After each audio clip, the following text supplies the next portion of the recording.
Yeah, it's hard to find any positive, and that's just really disappointing to say and gut wrenching to say as a coach, because you point the finger back at yourself and say, how can't you get your guys to perform with effort and execution on that type of stage against that type of opponent? So zero positives, unfortunately. And so you just you take it, you look in the mirror, and you mentioned that you get back to work, and football punishes you. It punishes us on Saturday, and we got embarrassed. And so now you get to decide, what are you going to learn from some of those things? And the one thing I will say, messaging-wise, is if we would have done some of the things we did in that game, effort and execution, we wouldn't have had any success over the course of the year. So a lead opponent, and that's one thing, and you can make excuses and all those things from that standpoint, or you can look at it through the lens of, okay, well, what if we just played our best game?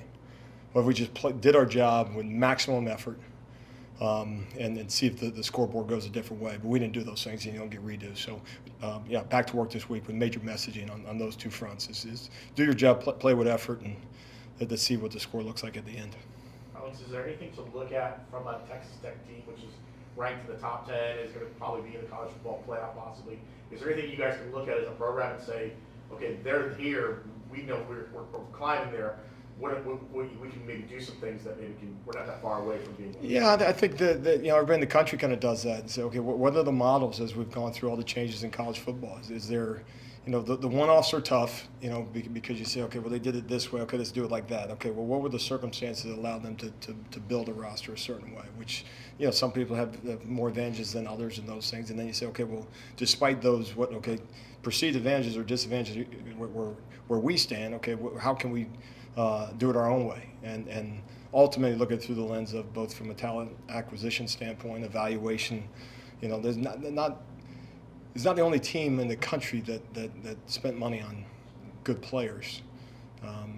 Part of it is doing something with them, and then also being right, as opposed to being wrong. And so, making sure it's a good reminder from an evaluation standpoint, making sure you're not just throwing money at the thing, but making sure you're getting the right type of guys and those things. And then build that, too. You look at it through the lens, okay, from a coaching standpoint, are they better coaches than us? And then you say, okay, what can we do?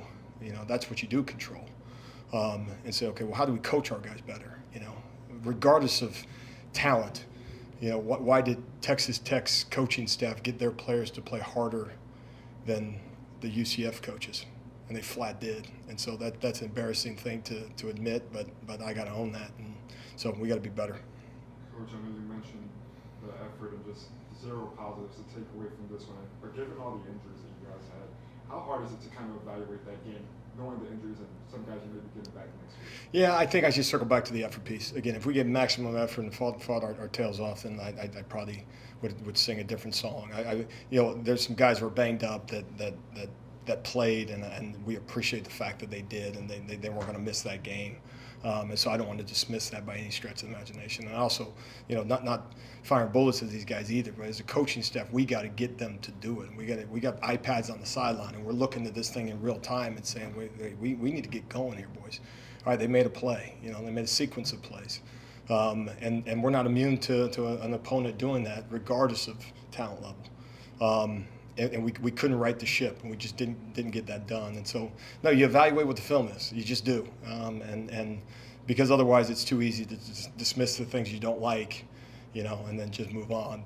But ultimately, and we're kind of referencing that, I got a 9-game study of guys fighting their tails off.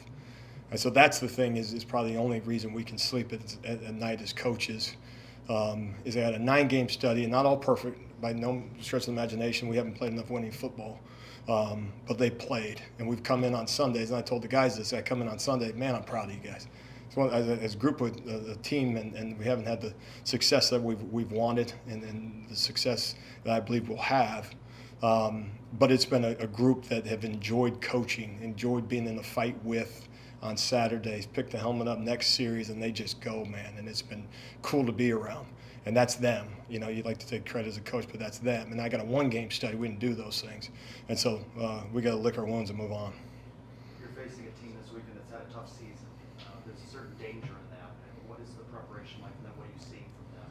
Yeah, I think you see a group that has battled. I give them a lot of credit. Give that coaching staff a lot of credit. It went sideways early on them, but you see a group that hasn't quit. They've managed to be in ball games, most specifically this last weekend. That's players and coaches alike. It's like you could say it's easy to not do some of those things and punt on the season and move on, and for coaches and players, and they haven't done that, and I have a great respect for that. And I think from as you evaluate things, on the same note is saying, okay, why would they have any level of motivation that doesn't match what our level of we've had a tough season too. And we got to make sure that we get our guys playing at that type of fight and level against, again, an opponent that thinks they can ride the ship against us. Coach, turnovers ended up playing quite a role in Oklahoma State's last game. Kansas State getting 5 of them, only beating them by a score.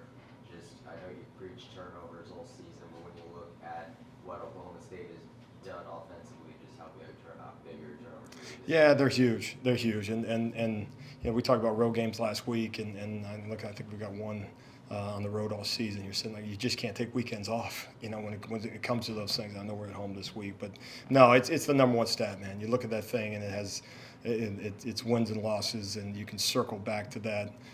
Damn near every weekend, both in college and in professional football. Been very disappointed with our ability to do those things. We've had some opportunities, some balls in our hands and all that stuff, and you can chalk it up to just didn't happen or bad luck or something like that, and we just don't do that. We got to find a way to create it.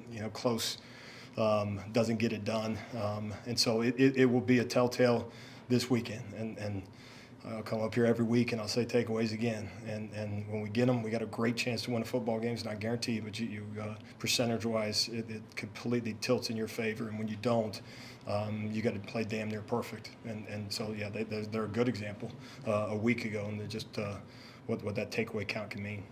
Coach, we know that Coach Jordan Johnson was on that offensive staff at Oklahoma State last season. And I saw him in passing the other day. He said, I know these guys pretty well. Has there been any conversations with the defensive staff at UCF about what you could expect from?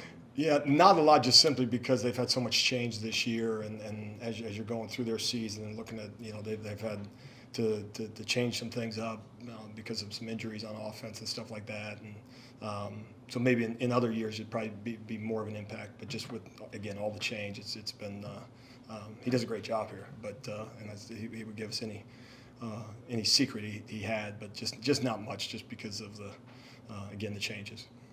Malachi Lawrence and Nigel Lee went down with injuries the previous week, and I know it was questionable whether they were to come back and play, but they wanted to. They got it out and played. I know it's important to those guys, especially for Malachi. Approaching the end of his career, he's been here his entire career. Just talk about the grit of those guys, especially Malachi, who's been here for 5 years. That's something you don't see very often. No, and that's exactly right. And then there's just, whatever injury reports are questionable. I mean, that's very real questionable. Like we're not sure type of deal. And so you're absolutely right. For guys to say, no, I'm playing, when maybe there's some reasons not to, and continue to play over the course of the game when there's probably a lot of reasons not to. Those guys are dudes now, man. You walk into a place and we need more of them, but guys that they battle, they've have been good leaders for the group. That's a good visual, I think, for the entire football team. And so, no, been excited to have our time with them. Coach Doss does a tremendous job with them, and we expect to have a real good game this Saturday. Scott mentioned earlier this week that this is a very important game, and he talked about being senior day and honoring the seniors. How important is that to give these guys one last chance? You may have only been here for 10 months with them, but to have a chance for these guys to get out there and be honored in front of the home crowd. Yeah, I think you've asked a lot of them over the 10, 11 months you've had one. A lot of them. I mean, the amount of time you spend with these guys and all the change that takes place, and you're trying to. Not convince them, but you say, okay, these things are gonna work, man, and then you're gonna reap the benefits of this. And on a season where the win-loss total goes the other way, you want them to have an experience that is positive. They put in the work. They've asked, they've done everything we've asked of them, and will continue to do. And like I said, I believe those guys will have their best game this weekend. But you just want to reap the benefits of the things that we ask them to do. And it's not just 1 year. I mean, that's the one we see, but just the cumulative amount of years, all the things that these guys are asked to do and what they go through over the course of a college career, especially when you're talking about coaching changes and everything else, it's a lot. And it's a professional sport now, and so they're expected to grin and bear it through, but they're people too. And so I'd just like to see them reap some of the benefits of it. Coach, we spoke to Miles yesterday, and he said now it's a 2-game season.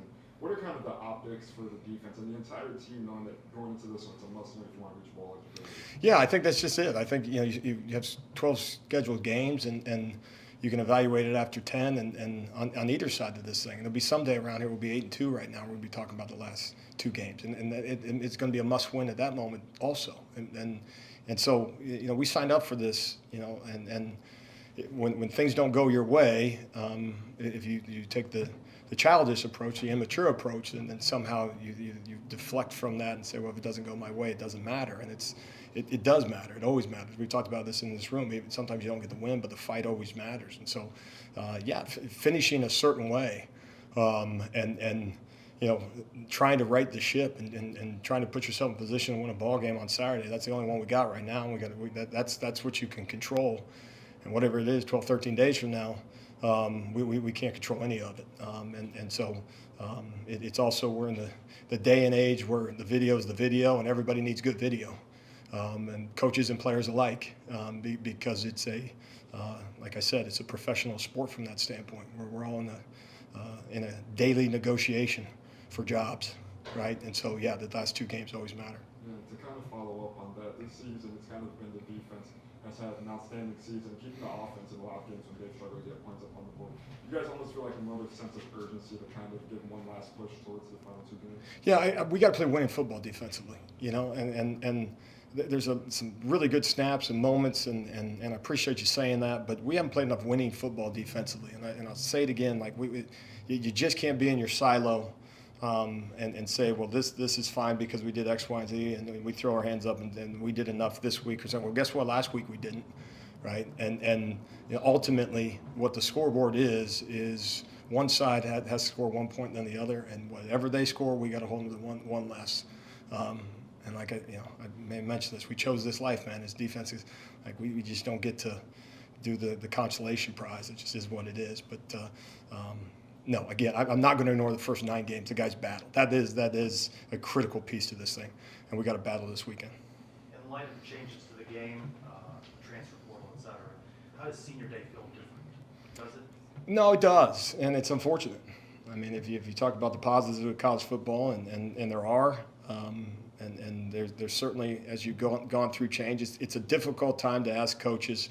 Anything you say as a coach sounds like an excuse, and that you're complaining. But I'll say it anyway,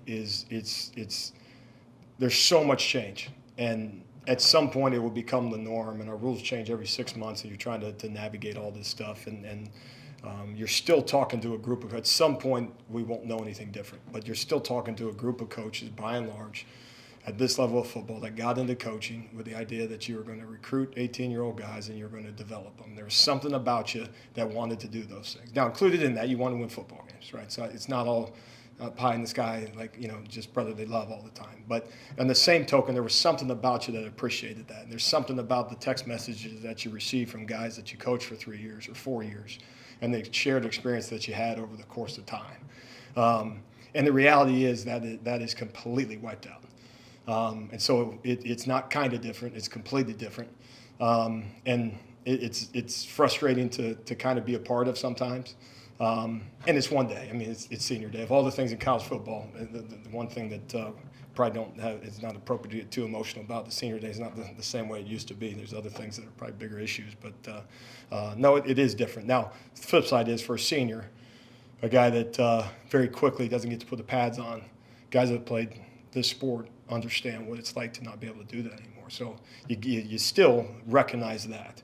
Not everybody gets to play past the season that they're in. And so certainly from a respect standpoint, you respect those guys that they put so much in over the course of time. Maybe at different schools. How vivid are your memories of your senior? I vivid memories of, I'm a Division III guy, and So we played playoffs and stuff like that. So you kind of didn't know when it was going to be. But I think the recognition, again, probably easier for Division III guys. You knew your days were numbered, right? But just that you identify as a football player for a long stretch of time, and whether basketball, football, or whatever, and then you wake up one day you're not that anymore. There's just a reality of that for guys. And so again, any guy that's played the sport or played sports in general, it's not just football, but you can't help but have an appreciation for what those guys have put in, and recognize the fact that it's coming to an end. Two more. Coach, what has it been like? Because the Houston game ended up being what took it, taking quite a bit from the injury bug standpoint. Braden, Jaden, Malachi, Yeah. So what has it been like contending with that since then and now coming into this last home game? Yeah, you got to practice a little bit different. You got to be smart. You got to get the guys to Saturday while still getting the appropriate rest from a preparation standpoint. As experienced as some of those guys are, preparation still matters. You know, if it didn't, we wouldn't practice. So you can't just simply say, well, we'll just put them on the shelf and then get them going on Saturday. So you have to adjust, and you got to be smart. And sometimes, depending on the injury, it's completely contact related, and other times it may be a soft tissue thing, and you just got to make sure that you kind of control how hard they go and some of those things. But there's also, you know, say for instance they can't go, well, there's other guys you got to prepare to put in the game, and so you got to make sure from a rep count standpoint they're getting that amount of work, and so no, that's a challenge, and it's not unique to us, but that has posed a challenge over the last couple of weeks. You talked on how there were 0 positives from that game, but on the stat sheet, Damari Henderson kind of stepped up. Going into this week against Oklahoma State, what can fans expect to see? Specific to Damari? Yeah, no, Damari's one of those guys that has played damn near every single snap for us defensively, and in fact I reminded him of that today, and there's got to be a chest out and shoulders back type of approach that he needs and has earned the right to have, and he's also one of those guys that there's more plays for him to make. As good as 12 was, man, I bet you I could find 3 more for him, and if he was honest, I think he would say the same, and I don't want to minimize.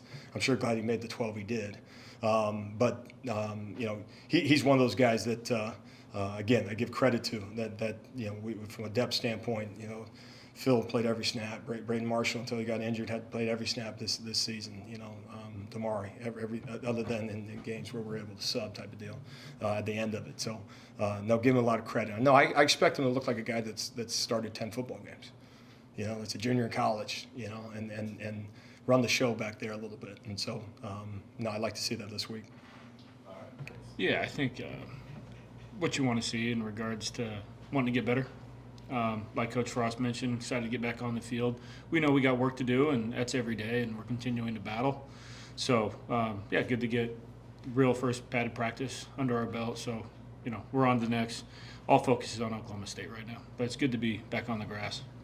Scott talked about this is going to be a thin room at quarterback with Taven and Davi being the guys to go forward with over the next couple games.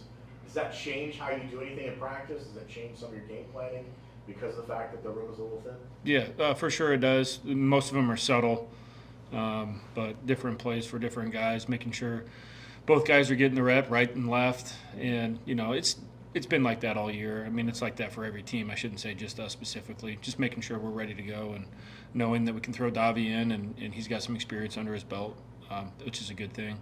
So just trying to balance the strengths and weaknesses out of both guys and continue to practice, and we know we're rolling with those too. Coach, obviously you went against one of the top teams in the country, but what did you hope to see more from the offense? Yeah, it's a great question. You know, I would have liked to see in the critical moments, and we're talking third downs, you'd like to see just a little bit more precision and execution. And we've seen that in practice, which that's the thing that we're preaching and we show video. I mean, it's the same look from 3 weeks ago when we executed this. So I don't know if the moment was too big for some or if it was a situation where we just didn't play our best. So, you know, big picture, just you have to execute no matter the circumstances, doesn't matter who you're playing. And so it's just a lot of the same stuff that we got to keep getting better at. And like I've always said, you know, those are the things you have to continue to work on in practice, and eventually, you know, the dam will break. So we just got to keep chucking away at it.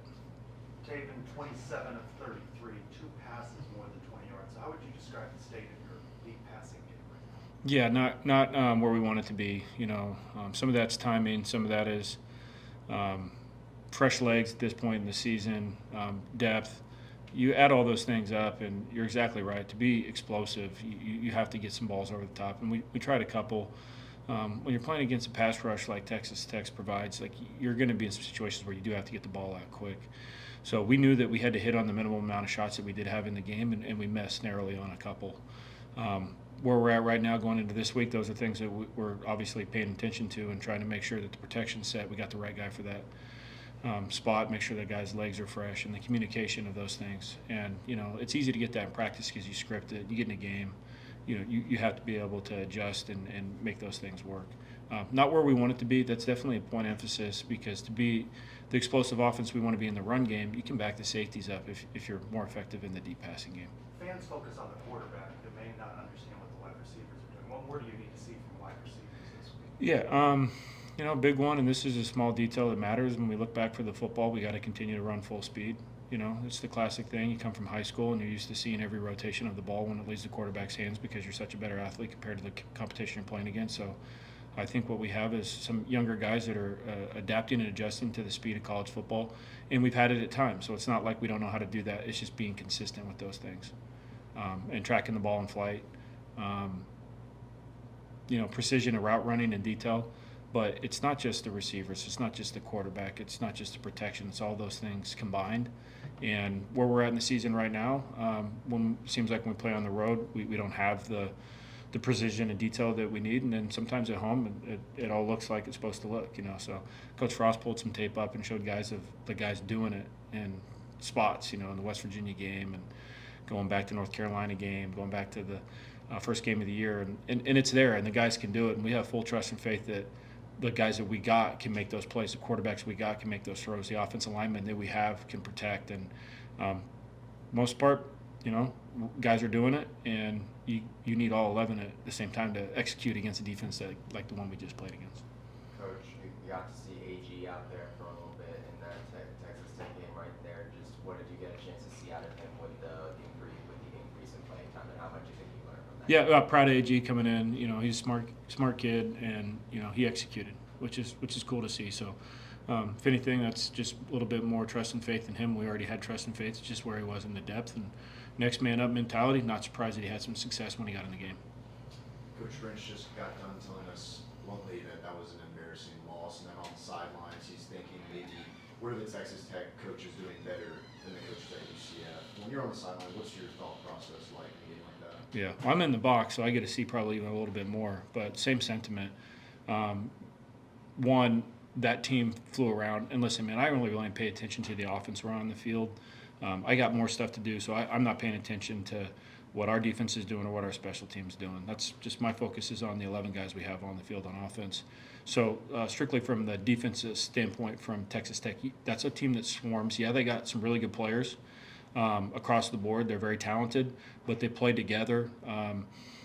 You can tell that there was an energy there. They fed off each other. They celebrated together. And I think that's one thing that we need to continue to build as we build this team. And we're excited about where we're going. Like Coach Frost mentioned, he was excited to get his feet back on the grass for practice and keep working. But that's what it needs to look like. Guys excited for each other. Guys excited to make plays. Guys excited to be there, be the most excited team to play. We saw that coming from Texas Tech. Now, the next layer to that is when you have that level of intention, you have that level of excitement, the details and the fundamentals show up and you have a little bit more belief. Not to go Ted Lasso on you guys, but that's what it seemed like they had on defense. And we've had it in spots. We need to be more consistent with that. At this point in the season, it is what it is. This is a team trying to find its way. And I have full faith that we're going to get things done in practice tomorrow and the next day, and we're going to get ready to go and get after it on Saturday. One of the bright spots on offense has been Dylan Wade. He's been gutting through an injury the entire season. I mean, we can see he's not 100%. He went up for the touchdown and came back down that shoulder. I know he was hurting. Can you just talk about what Dylan has been able to provide you guys this year through it all? Yeah, I mean, he's proven to his teammates and the coaching staff that he's a willing blocker and he's a guy that can make plays on the football. And obviously, there's a lot of growth potential there too. And talk to D Wade about that every day. But it's good to have a playmaker like that and someone that's willing to put his body on the line like he did on that play. So I'm really glad we have him. We're just going to keep working on getting him better. Saturday, senior day, and you got a lot of guys who are going to celebrate their final time here playing at home. guys like Paul Rubel, what does a guy like Paul who's been around for 5 years, what does he mean kind of to this program as you guys look to kind of? Yeah, and to your point, I mean, Paul's the outlier in 2025 college football, so really proud of him and the work that he's put forward from the time before I even knew him. And, you know, he represents what it means to be a Knight. He represents what it means to be a loyal student athlete. And I think it's a really cool story. Excited for him. Going to give my best effort like every week. A little maybe extra for him because of guys like that. And, you know, other seniors like Miles, who did transfer here but has been around for a few years. Nixon, who's only been here for 1 year. Like, it means a lot because this is your last home football game. And so I think the guys will rally around that and pour everything they got into the game. That's what my hope is, and I get the feeling that that's what's going to happen. I kind of want to follow up on Miles. Coach Frost gave him huge praise as a reason. He said, wish I had 40 of him on the team. I mean, what has Miles meant for this offense, especially as a senior, not knowing that he's going to be a part of the future, but trying to be a part of that rebuilding phase? Yeah, I think, Miles' football player, period. I mean, that's what he is. To the core and all the good things that come with it. He's a competitor. He's got high energy. He brings the juice. And, you know, not having him last week, even though he was on the sideline, that took away from a little bit of the identity of our offense. So having him back this week and getting him rolling and being out there for senior night, I think that's a special deal. With all the changes in college football, how does senior day feel differently to you? Yeah, you just got to lean into the guys like Paul, you know, the guys that mean a lot to this place. And it's different because, you know, sure, there's some guys that have only been here for 1 year and this is going to be their last year, but every year is its own thing. And that's always been true. So we're going to pour into these seniors because this is their last college football game. How vivid are your memories of your senior day? To be honest, not that vivid. It's so funny when you think about, like, as a player, it's the random things that I can't even tell you if that was my freshman year or my junior year. And it's those things that you remember, not necessarily the last game or the last play, the wins and the losses. But I think it's special because it's a celebration of all those things when we go out there on Saturday. Coach, with a couple of injuries there you've had in the O-line, have you been, contending with that over the past couple of weeks, and what does it look like now that they have to, with their senior day coming up? As you're saying, what does it look like for the offensive line with some of the with senior day coming up, with the injuries, what their status is regardless of Yeah, okay. I get what you're asking. I think it really kind of goes into, like, when he asked me, like, how vivid is your memory of senior day and your last game? Like, not that vivid. It's a celebration of the time spent with each other, the time spent in this program, and then just the rite of passage of being a college football player. So I think there's going to be some emotions. I think guys are going to play hard. I think it's going to be a special moment. But as soon as that's over, all the pregame hoopla, like, it's time to play football and we got to go. And I think that the guys are going to be excited and ramped up to play this game. The game this weekend, Oklahoma State, also a struggling team in the Big 12. But as you guys like to say, an opponent's an opponent every week. There's no difference. But going into this game on Saturday, what are some key things that you're focused on after looking at game film from Oklahoma State? Yeah, first of all, everyone's got to pull the tape up and watch this defense play against Kansas State last week. It looks like almost like a different team coming off their bye week, different scheme, doing a lot of different things, playing as fast as they played all year. By far and away, if you pull up the tape, that's the best this team has played, and they played together. So that's the first thing. So our guys understand that challenge. This is going to be a good football team that's coming out to play. I understand the record. I understand all these things, but this is a Big 12 football team that's playing their best football on defense right now. What we've seen on tape, yeah, certainly going to be some things that we're going to try and attack each week. We're always going to try and find a way to put our guys in advantage, but this is a good football team coming in. I think our guys are excited for the challenge and get to play an opportunity senior night at home. Yeah, it'll be a cool atmosphere, and it's going to be a good challenge for us. You were shorthanded on the offensive line this past week. How do you think that group adjusted? Cam Kitty at center, Owen Spellstraight, more Connor Meadows. How do you think that group did, and what's the expectation going into this one? Yeah, proud of the guys that came in and played different roles that they hadn't been in for the season, but definitely hurts you when you lose some continuity at key spots, and when you're playing with the different center, the calls come in a little bit differently, the communication levels a little bit differently, so we'll give those guys some grace, but I think what we understand now is it really doesn't matter who's out there, it's next man up, so moving forward into this next week, if we got moving pieces at different positions and not just offensive line, it's always going to be that way. We had some guys that were dinged up last week, a little bit fresher this week. We got some guys that are going to be dinged up this week. And that's just going to mean that might be a little bit different continuity of who's getting the reps with who as we get the final IR, the injury report here at the end of the week. We're still working through those things, but proud of the guys for coming in and filling a role, but it's always going to be next up mentality, and we have to be able to execute no matter the circumstance. And certainly an area we could have been better. Last week you went into some detail about how you were addressing practice to deal with penalties. Yeah. What did you see against Texas Tech? Yeah, one, I mean, we still had a handful, which is too many. Times you have one penalty, it's too many. But in regards to the crowd noise and getting in and out of the huddle, we had a couple issues, but the big ones that hurt us in Baylor, we were able to solve through how we practice that week, and that's the communication from the headset to the quarterback, getting the play out. So that was better. But man, we got to continue to work on those things with a younger football team. With it being first year, it's not where you want it to be. But I understand like these things take time, and we've seemed to be a little bit better with some of these things at home. So we're going to continue to push the buttons. We're hitting the right buttons in practice, but it wasn't as good as I'd like it to be. But you could certainly see the progress being made. Coach Dwayne Thomas has been a jack of all trades, whether the return game, passing game, or even the rushing game. Now, how do you kind of plan to utilize him in these final two matches, knowing that he's everywhere on the field and he can only take so much? Yeah, he can't play every position at once, and he can't play every play. 70 snaps would be a lot for a guy. We're just happy that we have him because he's a useful weapon in this offense, and we're going to continue to try and find creative ways to use him. A lot of times that's going to be to his skill strengths. The other thing is going to be to what the defense has given us, and we're always going to try and find edge with him. Has he taken pride in kind of being wherever the offense needed him? Well, does he take pride in that? Yeah, I think so. I've never had like a pointed conversation about it with him. It's just kind of what's understood doesn't need to be explained, and I think he's always open for that role. All right. Thanks, everyone.